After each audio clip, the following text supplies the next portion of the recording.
This is the one of the important questions for TCS placements.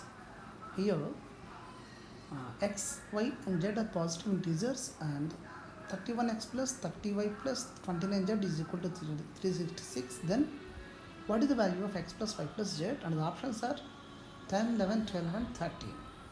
Here, 31x plus 30y plus 29z is equal to 366. It is clearly we are getting that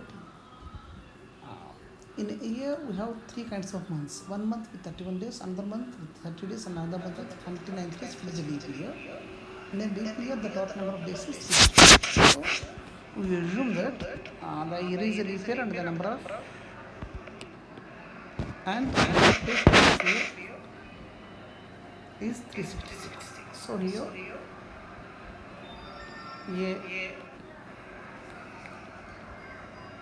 a few months have 31 days, and few months have 30 days, and few months have 29 days. So in a leap year, February month has 29 days,